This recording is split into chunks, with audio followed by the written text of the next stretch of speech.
warahmatullahi wabarakatuh. Waalaikumsalam warahmatullahi wabarakatuh. Sebelumnya mohon maaf Ibu, kami mengganggu waktunya. Izin memperkenalkan diri, kami mahasiswa Universitas Jenasa Surakarta. Kami di sini memperoleh tugas observasi terkait masalah isu-isu yang dialami oleh anak usia dini. Kami di sini izin bertanya mengenai isu-isu tersebut.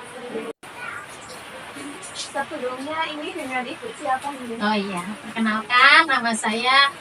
Kalau di sini saya dipanggil Bunda Norin Noviatun SPD.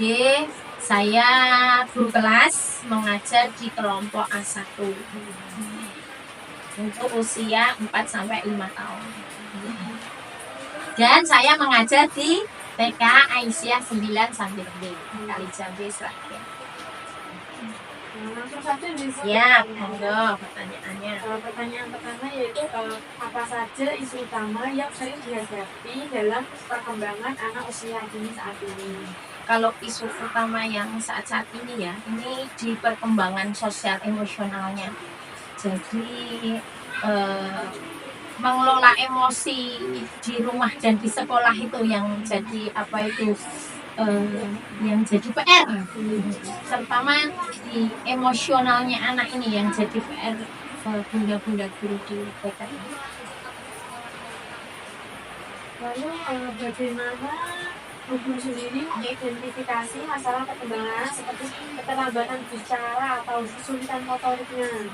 Kalau untuk keterlambatan bicara itu kita lihat dulu anaknya, ya sesuai enggak cara bicaranya, perkembangan cara berbicaranya itu sudah sesuai enggak dengan perkembangan anaknya, sesuai enggak itu dengan tingkat usianya gitu.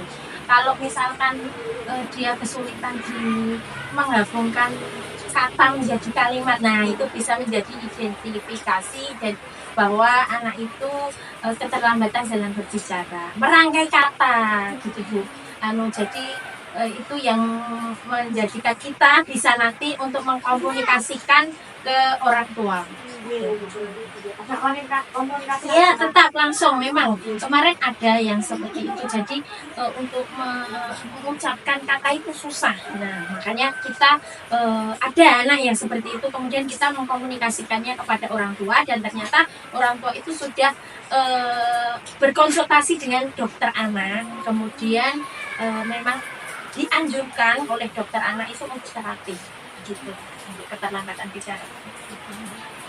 Lalu apa dampak dari pola asuh yang tidak konsisten terhadap perkembangan sosial emosional anak usia dini? Kalau orang tua itu kadang nggak telaten gitu. Nah ya itu dampaknya itu anak nanti akan mudah emosi, mudah marah, gampang membentak seperti itu. Jadi kalau orang tua itu adalah contoh teladan bagi anaknya.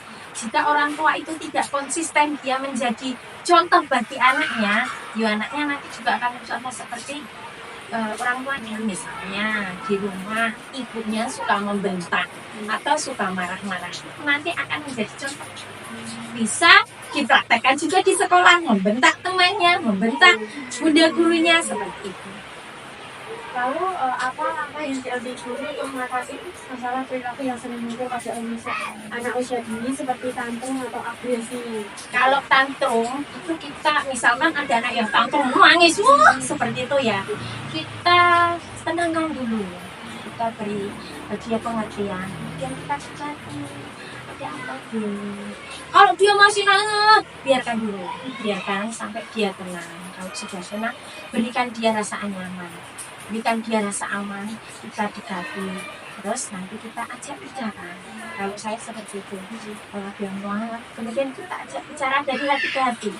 Kita itu harus bisa mengambil hati anak itu, ya. Jangan anak itu dibawa ke kehidupan orang dewasa, tapi kita terjun ke dunia anak. Kita itu jadi anak-anak. Nanti kalau dia sudah tenang, dia akan cerita. Nah, lalu bagaimana guru bekerja sama dengan orang tua untuk menangani masalah perkembangan anak? Kalau kognitif maupun sosial yang seperti tadi. Ya, kita akan mengkomunikasikan misalkan ketika dia tantrum di sini misalkan nangis yang kita akan mengkomunikasikannya dengan orang tua, nanti kita akan mencari solusinya. Misalkan kok gak mau sekolah, misal nangis gak gelem-gelem sekolah tuanan, nah itu saya akan mencari pasti ada sebabnya kenapa anak itu tidak mau sekolah, kenapa anak itu menangis dengan sehebat-hebatnya, misalkan seperti itu. Kalau saya seperti itu, nanti kita komunikasikan ke orang tua. Nah misal menangis mau sekolah itu pasti ada sesuatu. Kalau dia sudah tenang, nanti saya tanya, Mas itu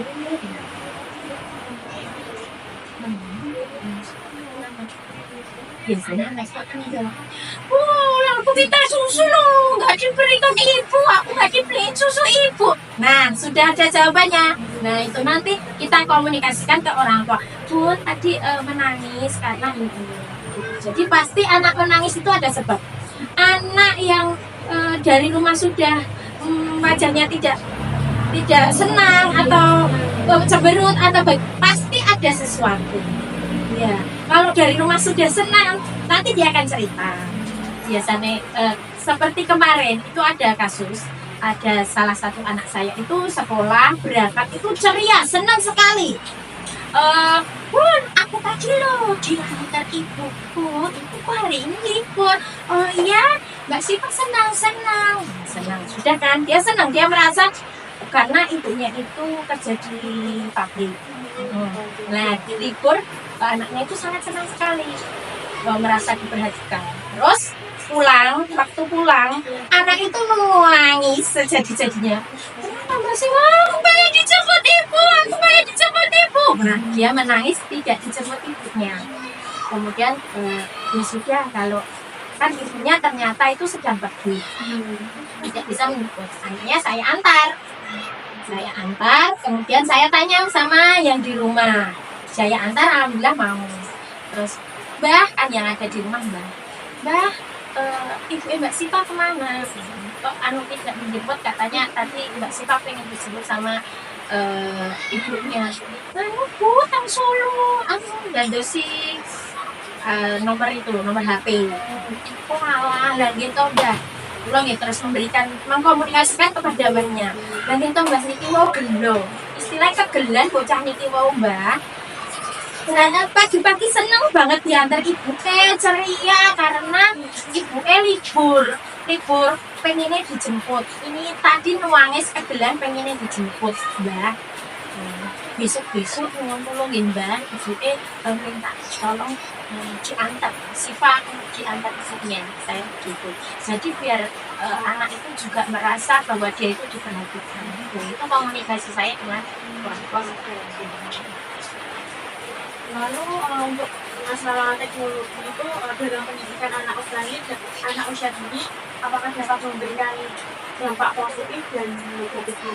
Pertama, kalau dampak negatif itu negatif, terutama ketika di rumah. Pasti gadget itu di rumah yang penting anakmu menang, dikasih HP. Oh ibu iso nyambut gawe, bapak iso nyambut gawe, itu dampak negatifnya. Jadi anak ketergantungan gadget itu kalau di rumah ya. Kalau di sekolah untuk perkembangan teknologi ini alhamdulillah sangat membantu. Contoh misalnya di video dalam YouTube dalam pembelajaran bisa saya gunakan. Kemudian HP bisa saya gunakan untuk memvideo kegiatan. Tujuannya apa? Kenapa saya memvideo setiap kegiatan? Itu tujuannya saya biar tahu ketika anak tidak bisa memperhatikan satu anak kan tidak bisa ya dalam kegiatan itu kan tidak bisa kita memperhatikan semua anak. Dengan menggunakan HP, dengan kita memvideo itu kita akan bisa melihat kegiatan anak itu. Nanti yang tidak terlihat oleh mata saya itu saya bisa membuka lagi. Oh tadi seperti ini, oh ini ternyata ini seperti ini. Dampak positifnya untuk perkembangan teknologi. Kalau dampak negatifnya tentunya ya anak-anak ketergantungan itu tadi. Dan itu kami dulu TK tetap selalu mengajak orang tua untuk ayo kurangi anak-anak untuk bermain gadget. Lalu di sini apakah ada yang berkebutuhan khusus dan apa tantangan utama dalam menghadapi itu? Oh ya, alhamdulillah untuk tahun ini tidak ada di kelompok bermain itu ada. Nah, tantangannya ya kita tetap memberikan pembelajaran khusus bagi anak tersebut gitu. Tentunya ya berbeda dengan anak-anak yang lain. Lalu bagaimana pendekatan inklusif yang diterapkan dalam mengatasi perbedaan kemampuan dalam kelas? Ya tetap kita memberikan pendampingan khusus ya kepada anak-anak yang seperti yang berbeda dari teman yang lainnya. Tetap kita kegiatan pembelajarannya juga tetap berbeda. Untuk penilaian juga tetap berbeda. Dari ya penilaiannya anak juga tetap berbeda dari yang normal. Karena perkembangannya kan berbeda. Lalu apa yang dilakukan oleh guru untuk memastikan keseimbangan antara pendidikan akademik dan perkembangan karakter pada anak ini? Ya, memastikannya itu ya kita dengan memberikan contoh. Kita adalah sebagai contoh, role model untuk anak-anak. Apakah anak-anak itu sudah bisa mempraktekkan seperti bunda? Misalnya duduk, misalnya minum itu sambil duduk, itu pendidikan karakter kan? Nah, apakah anak-anak sudah seperti itu di sekolah? Kemudian ketika kita melewati orang tua, orang yang lebih tua, kita menunduk, mengucapkan permisi, apakah sudah seperti itu, apakah sudah dipraktekkan. Kemudian ketika kita makan, sudah selesai, apakah sudah membuang sampah dengan benar. Itu merupakan contoh-contoh. Kemudian apakah makan, ketika makan, apakah sudah menggunakan tangan kiri, ataukah, apakah sudah menggunakan tangan kanan, apa masih kadang-kadang menggunakan tangan kiri, seperti itu. Itu pendidikan karakternya. Apakah kemudian kita caranya ya tetap berkomunikasi nomor satu dengan orang tua, karena kegiatan anak itu lebih banyak di rumah dari di sekolah itu kan. Jadi kalau kita ngajari di rumah di sekolah ini minum sambil duduk, buang sampah pada tempatnya, tapi ternyata di rumah tidak diajarkan seperti itu kan, nanti percuma, iya kan? Jadi tidak ada keseimbangan. Nah, keseimbangannya itu ya kita berkomunikasi itu tadi dengan orang tua, biar bersinergi bersama, biar bisa pembelajaran di sekolah itu juga diajarkan di rumah. Lalu untuk strategi yang paling efektif dalam mengatasi stres atau kecemasan pada anak usia dini yang mungkin disebabkan oleh perubahan lingkungan atau keluarga.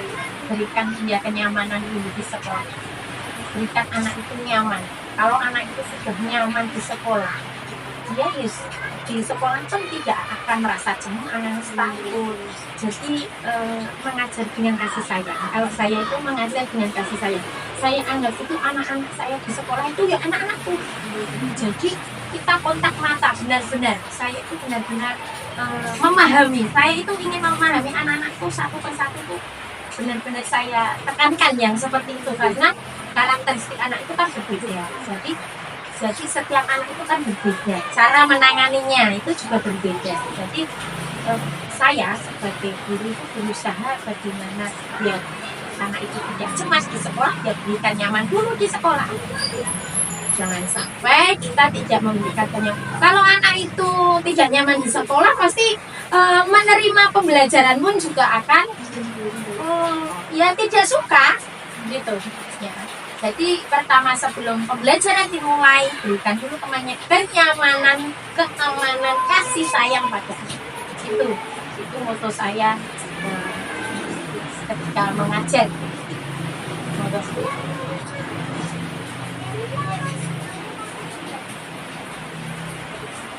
Jadi kalau saran dari semua permasalahan yang dihadapi dalam pendidikan dalam anak usia dini, seharusnya sih untuk semua orang tua yang mempunyai anak usia dini, berikan yang terbaik untuk mereka. Saran saya, berikan kasih sayang kepada mereka, tapi juga diberikan ketegasan, berikan kedisiplinan pada mereka saat mereka di rumah. Kasih jadwal, misalnya jadwal di rumah itu harus bagaimana, biar anak-anak itu belajar mandiri. Itu caranya seperti itu. Kemudian untuk mengatasi sosial emosional anak, atasi dulu sosial emosional orang tua itu. Nah, kalau orang tuanya emosional, ya udah nanti anaknya juga mengikuti karena anak itu karena orang tua itu adalah role model, sama guru juga role model. Jadi usahakan orang tua itu menjadi baik dulu sebelum anak-anak kita dijadikan baik, ya kan gitu. Itu saja dari saya. Lagi sudah. Ya. Oke. Assalamualaikum warahmatullahi wabarakatuh. Waalaikumsalam.